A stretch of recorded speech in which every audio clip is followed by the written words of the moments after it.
Part 2. Fate. God has a plan. Chapter 5. God determines governments. In prior chapters, we looked at how we should be using the free will God has given us to be active participants in government while we're waiting for Jesus to return. In these next few chapters, we're going to explore God's plan, or fate. The Bible tells us that God is clearly the one in control. For I alone am God. I am God, and there is none like me. Only I can tell you the future before it even happens. Everything I plan will come to pass. Isaiah 46, 9-10, NLT.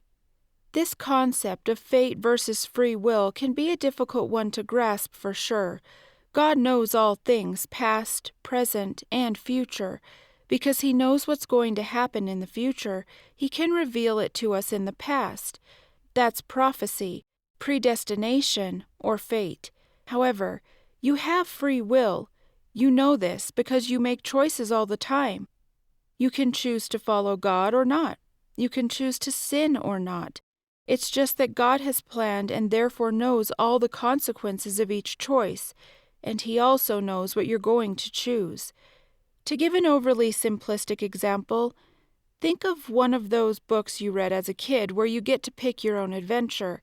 You know, where you decide what the character does in a situation and then flip to the corresponding next page. In that example, God is like the author and you are like the reader.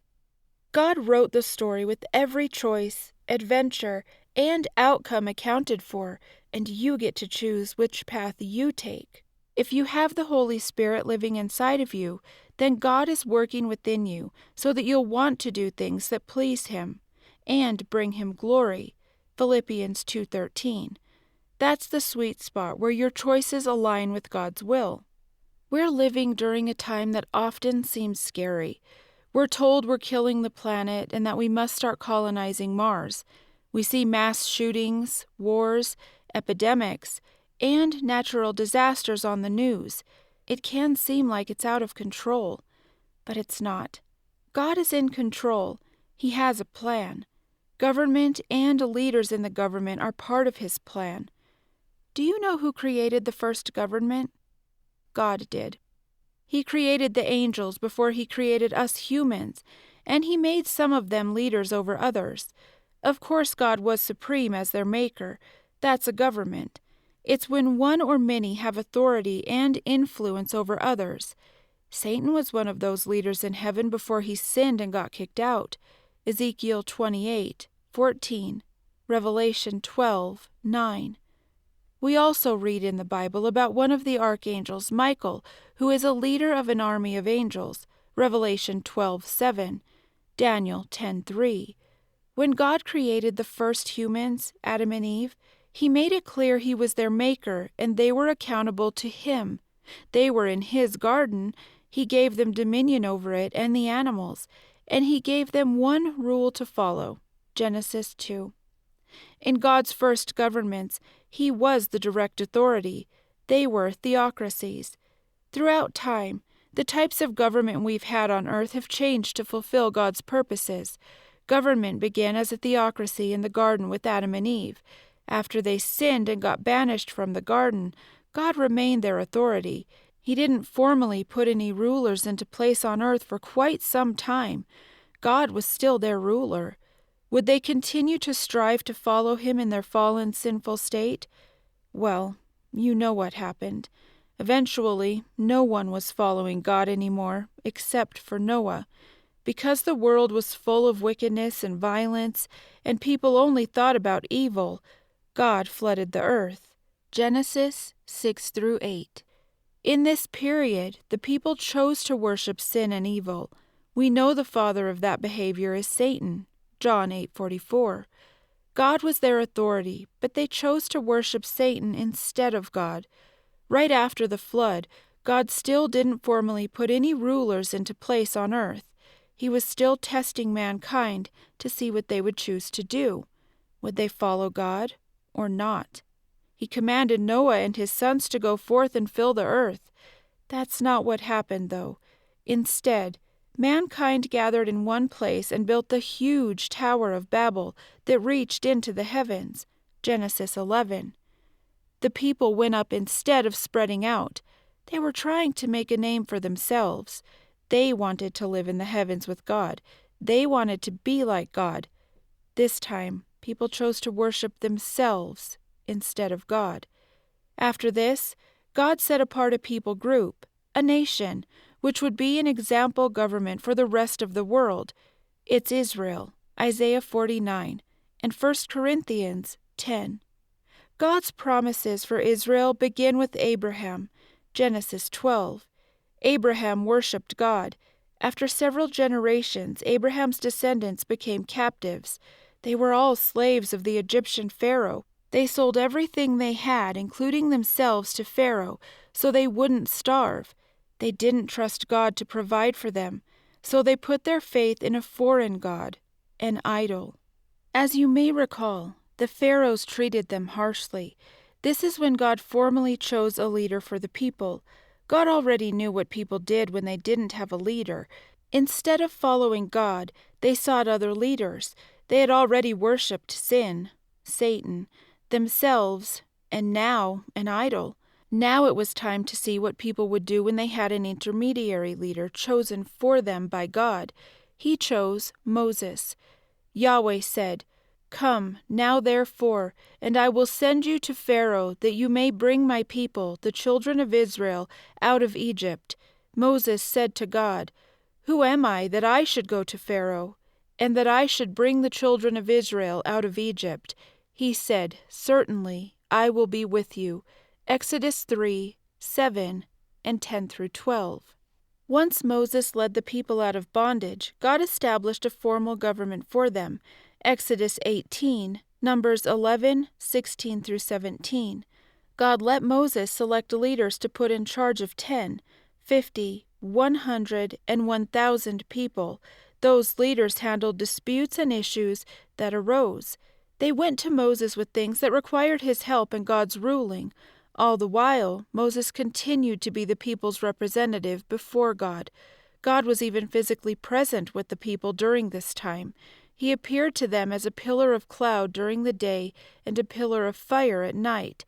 Exodus 13:21. This government was still a theocracy because God was the clear authority. The people also had representatives that were filled with God's Spirit to guide them. So why did God decide to create a government for the people? We get some understanding from Moses.